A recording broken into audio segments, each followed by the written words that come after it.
Bonjour et bienvenue dans cette vidéo, je m'appelle Virginie, je suis coiffeuse et aujourd'hui je vais voir avec vous si la frange, ça vous va ou pas.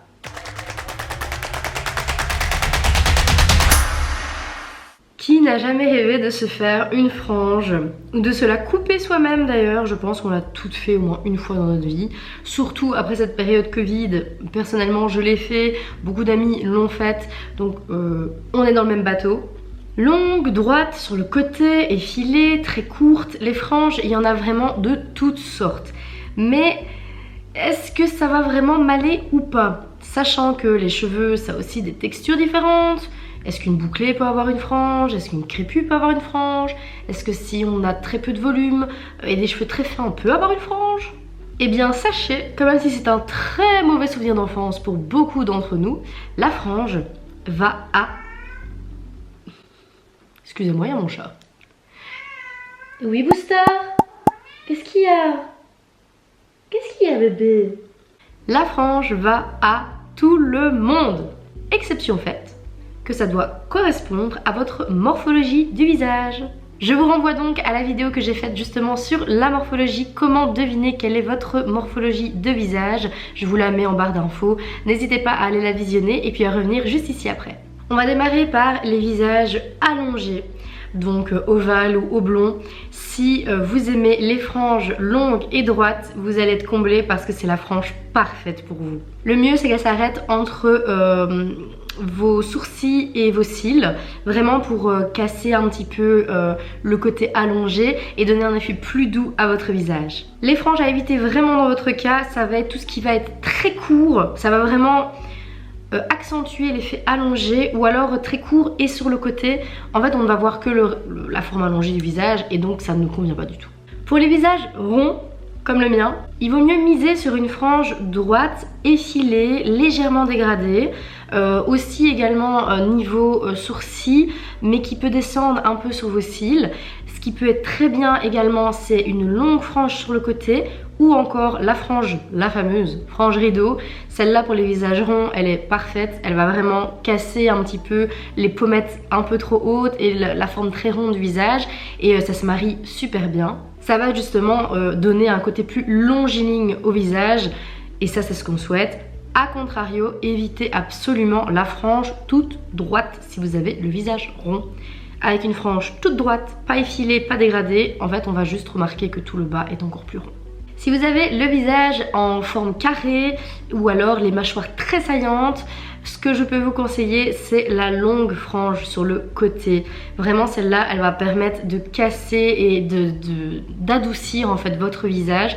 C'est la frange parfaite. Je ne sais pas si vous avez remarqué mais en réalité il y a quand même très peu de personnes qui peuvent se permettre une frange totalement droite et longue, sans effilage, sans... Il faut vraiment avoir un bon visage pour ça.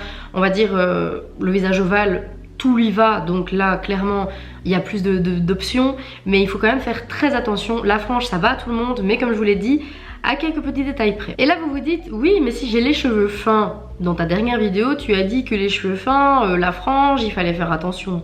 Alors oui, il est vrai, vous devez faire attention, mais vous pouvez totalement faire une frange. En fait, le but, ça va être justement de casser ce côté fin et ça va vous donner le volume tant désiré dont on parlait dans la dernière vidéo. Je vous la mettrai aussi en barre d'infos. Le mieux, ce serait une frange sur le côté ou une frange droite, mais qui démarre plus haut sur le crâne et ça va permettre de volumiser vraiment votre visage et votre coupe de cheveux. Un petit dégradé sur les bouts et là, vous allez voir la différence immédiatement. Pour le cheveu épais, mesdames, vous avez le meilleur cheveu pour les franges. C'est vraiment, vous avez un cheveu épais, faites-vous une frange. Vous ne savez pas ce que vous ratez. Ça donne un look quand même assez chic et sophistiqué et généralement quand on a le cheveu épais, ça évite d'avoir ce fameux épi qui se split en 1000 morceaux comme moi par exemple je peux avoir. Et vous avez un cheveu qui va pouvoir, de par sa lourdeur, maintenir la frange droite. Attention tout de même, si vous avez un cheveu à tendance mousseuse ou une tendance à frisoter quand même, évitez la frange trop épaisse. Là ça va vous demander beaucoup d'entretien le matin, de coiffage, il va falloir toujours la reprendre un petit peu, c'est à réfléchir. Pour nos petites bouclées, on pourrait croire que la frange c'est impossible. Vu le rebondi de la boucle et une boucle naturelle, on sait que c'est pas comme une permanente. Un jour elle est top, un jour elle est moins top. Ça varie beaucoup, mais ça pourrait totalement vous aller. D'ailleurs en ce moment on le voit énormément sur plein de stars, par exemple sur Zendaya Coleman, Lena Situation également l'a faite. La frange elle va quand même avoir vraiment pas mal de bouclés. Par contre sur cheveux crépus et frisés, je la recommande pas vraiment. Ça peut vous aller, évidemment, mais il va falloir peut-être plus d'entretien, du lissage, ce qui n'est pas forcément recommandé quand on a un cheveu crépus ou très bouclé. Enfin, le but c'est de les laisser naturels, de faire vivre votre cheveu, qu'il soit vraiment à sa pleine puissance, on va dire, et faire une frange pour la lisser, ça va pas trop ensemble. Mais ça peut totalement vous aller. C'est juste qu'il va vous falloir plus d'entretien. Le matin il faudra la reprendre ou remettre un peu de mousse bouclante ou de gel, de leave-in, etc. Mais c'est faisable, mais moi je vous la conseille pas. En petit bonus, je vous donne 3 raisons d'adopter la frange. Tout simplement pour adopter un nouveau style. Parfois on a envie de changement, on ne sait pas quoi.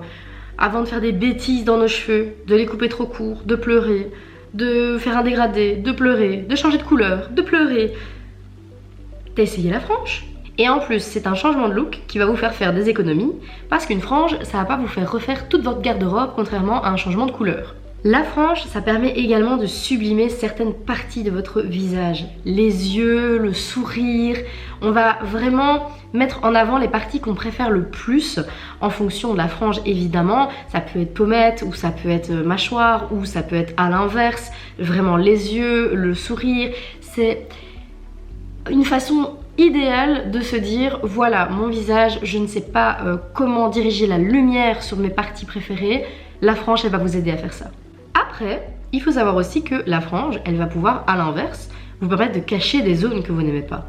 Si vous avez la morphologie de visage pour et que vous avez des petites imperfections, imaginons je sais pas des boutons d'acné sur le côté ou en plein milieu du front, une frange sur le côté, une frange droite, effilée, pas effilée, ça peut vraiment aider à cacher certaines zones. Alors oui, il faut laisser respirer ces zones-là, mais le plus important c'est déjà de les traiter. Et si on ne se sent pas bien soi-même, ça peut aussi aider à cacher des zones qu'on n'aime pas. Une frange, ça peut autant sublimer que cacher. Et ça, c'est pas mal comme avantage. Maintenant, vous me dites, oui, mais une fois que c'est coupé, c'est coupé. Je vous donne encore une petite astuce parce que je suis vraiment trop gentille. Je sais pas si vous êtes au courant que ça existe. Moi je le suis forcément, je suis coiffeuse. Mais j'ai des amis qui pourtant sont quand même assez au courant dans les affaires, qui ne savaient pas que ça existait. Des franges à clip.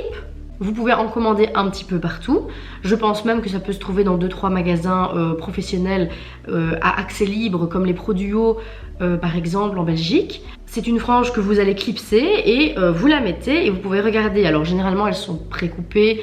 Bon, ça va pas être exactement ce que vous allez obtenir, mais au moins vous verrez si déjà ça vous dérange pas ou si déjà votre visage, l'harmonie, comment vous le ressentez. Et puis il y a YouTube, on n'oublie pas YouTube, le nombre de tutoriels qui existent sur le coiffage d'une frange, c'est extraordinaire, c'est un puits d'informations sans fin. Après il faut faire attention, tout le monde n'est pas professionnel, je ne dénigre pas du tout, il y a des gens qui se coiffent excessivement bien, déjà eux-mêmes, parce que je l'ai déjà dit, mais se coiffer soi-même c'est pas comme coiffer une cliente. Aidez-vous de ces tutoriels, je suis sûre que vous trouverez plein d'idées et plein d'astuces. Si ça vous intéresse, je peux même vous faire moi-même une vidéo là-dessus. La vidéo est déjà terminée, merci beaucoup de l'avoir regardée jusqu'au bout. J'espère qu'elle vous aura aidé et que grâce à moi vous allez peut-être ou pas sauter le cap de la frange.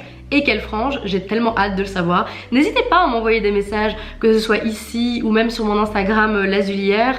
Vous pouvez m'envoyer vos photos de franges ou autres, ça m'intéresserait beaucoup. Je vous souhaite une excellente journée, soirée, peu importe. Et je vous dis à très bientôt dans une prochaine vidéo.